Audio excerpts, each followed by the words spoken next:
Alright, so we're looking back here at our Pangea game that we have going on. Of course, we did not have any battles this turn, but we did see a bunch of battles going on. We see Baratos taking out some independents here. Didn't really take too many losses, so that's good on his part. Wind Riders taking a province from Atlantis. I'm sure that Atlantis and Relay are going to be fighting early.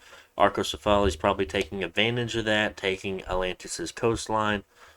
Of course, you never want those dirty underwater players having any coast anyway. Here we have Dione. We see him fighting Vanheim. Very interesting here. So very interesting indeed, knowing that they're at war with each other now. Not unless it was a bump, but I doubt it since there's a PD and no actual troops here. Unequipped Dione. Should get him a couple of items at least. We see Baratos taking another independent province there. Oh, we did have a battle actually. So we did have a battle with the satyrs and whatnot. And White Centaurs taking some hoplites out very easily for us, of course. Yeah, this is where we moved our Holy Three over just to bless everything, and they go in and they do a great job. We also have them throwing their javelins. Sometimes you may forget that White Centaurs do have javelins, and I mean, it's a common thing to forget. But they throw their little two javelins, and sometimes, I mean, they do pretty decent damage. Range 19 is not too bad. They'll get up and close in their face really fast. So yeah, that's what we have going on. We lost one satyr, and that was all we saw. It was all for battles there. It does say dormant pretenders are awakening. Of course, ours is not a dormant pretender. I believe ours is imprisoned.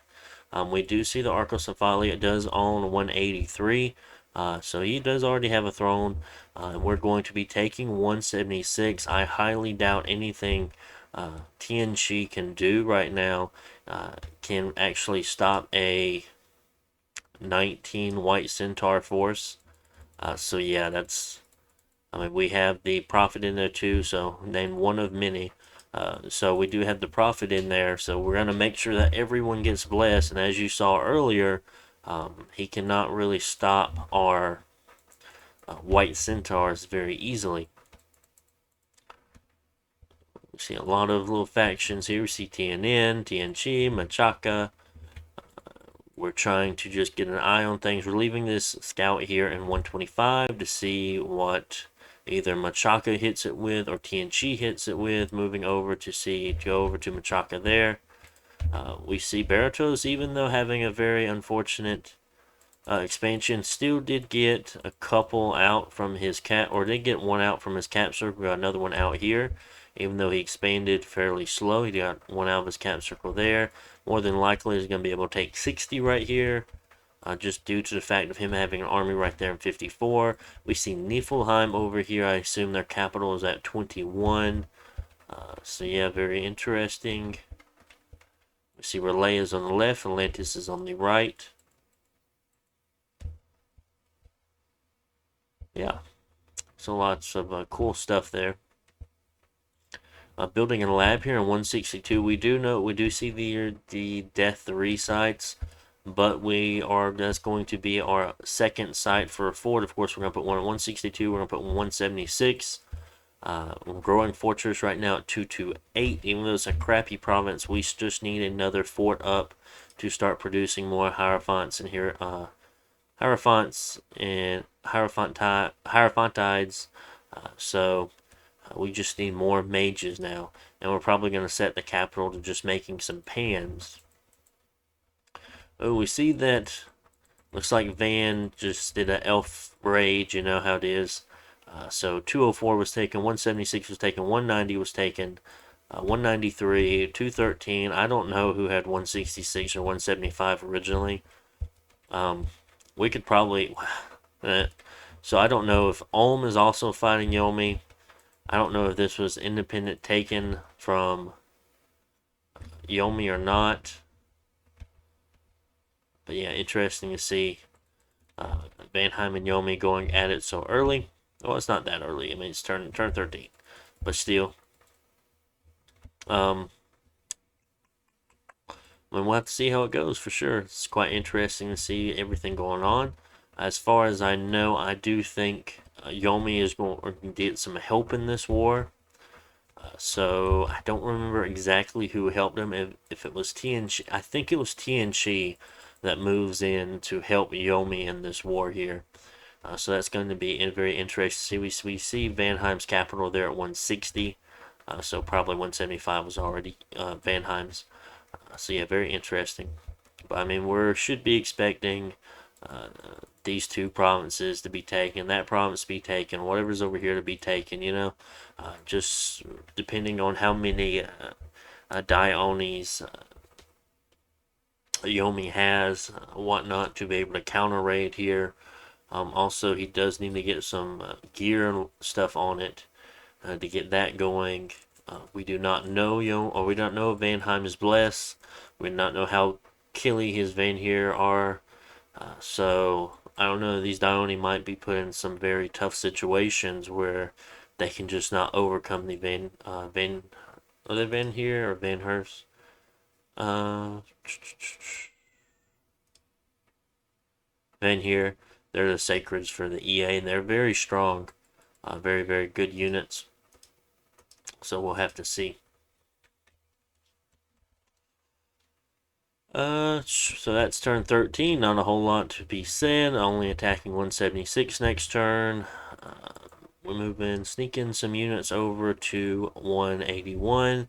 So by then we're going to be able to attack 169 and 158 on the same turn, since we'll be able to move with both of these forces. I think we might be attacking TNC next turn. We are moving out. So we're moving. Where are we moving you? So we're moving this this high priest that we got from an event to build a temple in 228. Sneaking you down. We're moving the other pan that we just made down to 162 to grow that fortress, since we are making that lab this turn. Probably could leave the Menads behind and get him. No, we cannot get him there any sooner. That cave movement is really hurting him. I'm sure we should have put 6 PD there. Might have just been an oversight at the moment. Okay. So that's all that we have going on. That's turn 13. Let's go check out turn 14. Come on, there we go. There we go, turn 14.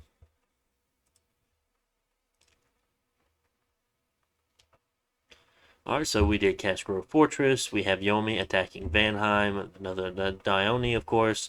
Baratos taking that Pale One province that we mentioned. So yeah, I did figure he was going to be the one to take that.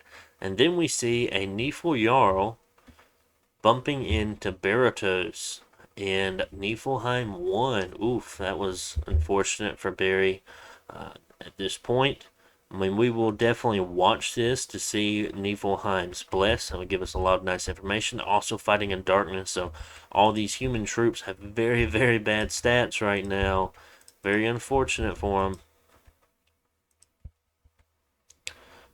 Still, stats are pretty high for this Nifl Jarl. Let's see. So, decay weapons, cold resistance, regeneration, chill aura 3. So that chill aura is going to stack up to 21. Fuck, that's a lot.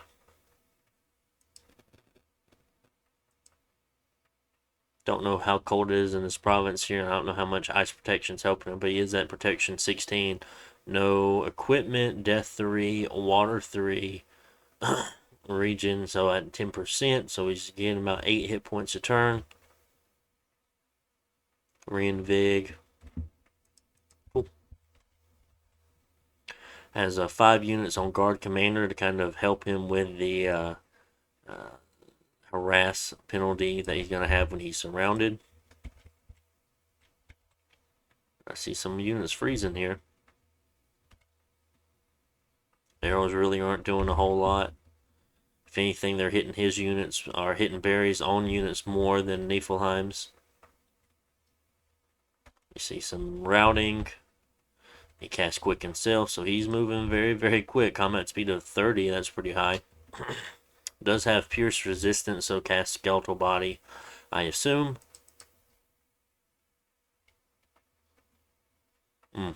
Interesting. So yeah, very unfortunate for Baratos there. Here we see TNG attacking Machaka. So we do see this is a very, very good sign for us, just reinforcing the idea of going after TNG first. We've already prepared ourselves to go after TNG, and seeing that TNG is attacking another player is a good sign. This was our battle with the Druid, or with the Woodsmans here. Of course, we take it. And this is, let's just look at this, just see the composition of his army here. We see 2 nobles, some warriors of the 5 elements, probably on hold and attack rear on the side, beside the nobles. We have some villains in front. Now that definitely could be a mercenary group there. Is that Victor's villains? Yep, that's Victor. Lizards, he's picked up some footmen, some archers, I assume from his original Force expansion party. Water 3, this might be a blesser, I assume. Sermon of Courage. Here's his prophet, so he's going to be prophet doing the holy divine blessing. I mean, not a incredibly powerful regen off, so I assume that the reason why he took regen was for his river ogres or whatever they are. Some water summon that he has. I do not exactly remember the name. I just know they carry a big stick and they're blue.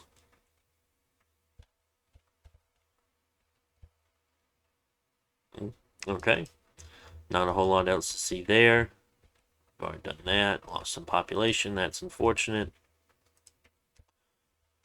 So now that we see that, we are building a temple here in 162.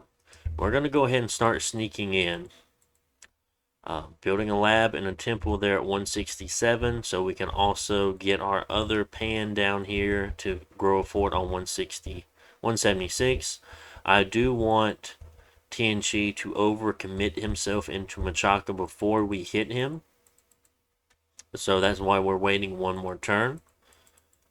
We could have gone after him this turn. Honestly, he would just been that much closer to hit us back. I mean, he had to go through 140 and 125, either one of those. Or he could go around the 116, then 133, and then back to his cap. But if he moves onto Machaka's cap, that's just going to give us an extra turn there to do what we want with his cap. I'm not sure where Machaka's army is. I think we spoke to Machaka.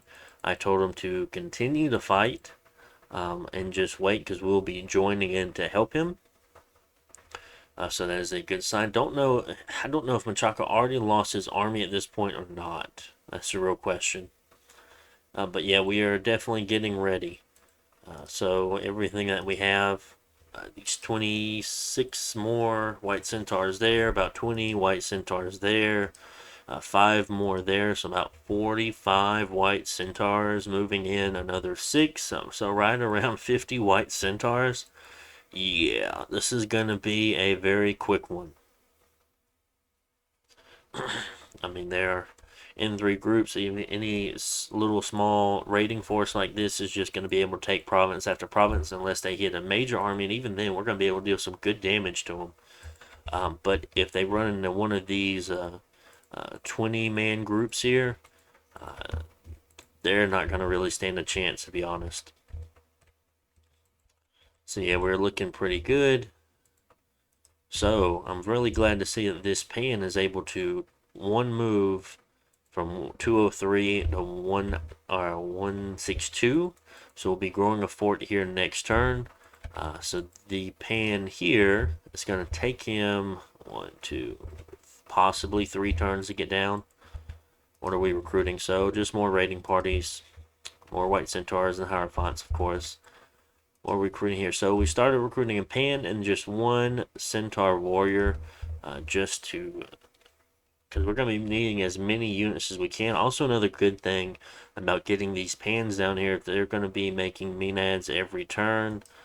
So that's just going to add to the amount of siege strength we can have, because we're going to need a lot to take down this fort here. These groups are okay, but I mean they're not great. I mean that's not a whole lot of siege strength like at all. So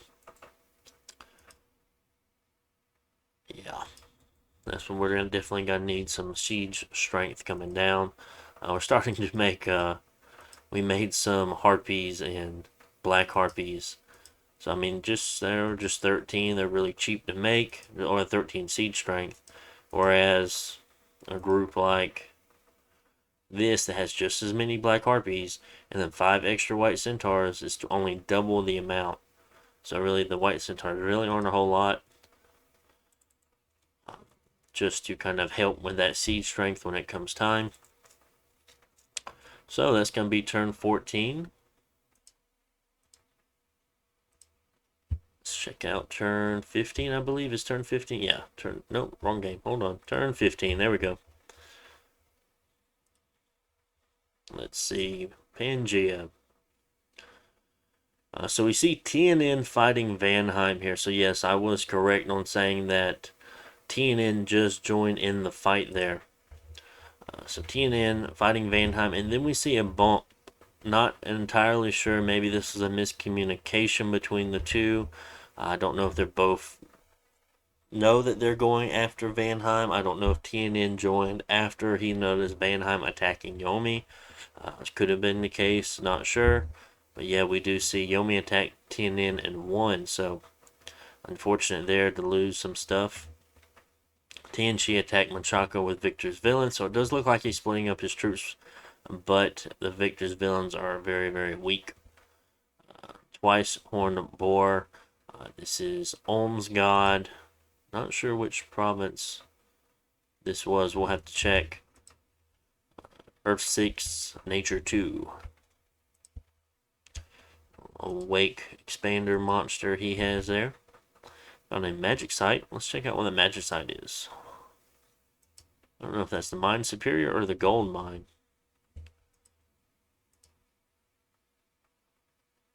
New mine was built. Gold deposit. So it's a gold mine. So that's sweet. Now that we have 78 income and 228. That's pretty awesome. The province that Ulm took was all the way up here in 37. So we see TNN owns 58. Don't really see a lot there since we moved our scouts out to kind of look over at Menchaca, but we do see Menchaca does have 68 and 55, so 2 more forts. We see a lot of troops in his cap there, so he's not out of this fight just yet. Not sure where, so it looks like Tianchi moved from 110 and took both 83 and 86, also sent Victor's villains to 97, but it looks like at 97 he failed. So we see Tianchi even farther away. Menchaca could definitely try to cut him off there at 110 if he decides to move back, because this is our turn to attack Tianchi. And we have a lot of little satyr harpy groups. Unfortunately, we cannot bring that last one with us. We have all these guys over here, which we cannot bring these with us. We could have put them on him, the pan here, but not necessarily needed. We should. So you're moving. We should have had you on hold and attack. So you're taking 169. We're moving the satyrs and this minotaur here to 169 as well, since he cannot make it to Tianchi itself. We're moving this group of 8 white centaurs into 158. We're sneaking all of these satyr or harpies onto 155. We do not want them to be on the battle fighting the PD, because they'll fly to the back and they'll all die. We are going to throw in the prophet here. We're going to be moving this large stack of 26 white centaurs onto the fort. So that is going to be able to take out the PD on top. So that's going to be very interesting to see. I think at this point, Tianchi asked us for a nap and we went radio silent, so I don't know if he's expecting it or just assumed that we just didn't message him back in time. We are going to fort on 162. We're going to be pretty safe for it, not have to worry about this being interrupted just because we're have nothing around us for attacks, you know. Vanheim's not fucking with us. Tianchi doesn't know we're attacking him yet. So, yeah, going to take these two provinces here and then siege the fort. It's going to be very nice. Anything else to be said? What are we doing back home? Making more white centaurs. What are we doing here? We should have you on like preaching or some shit. So we have a pan. We'll finish next turn, and we're gonna start making some dryads, making 2 centaur warriors.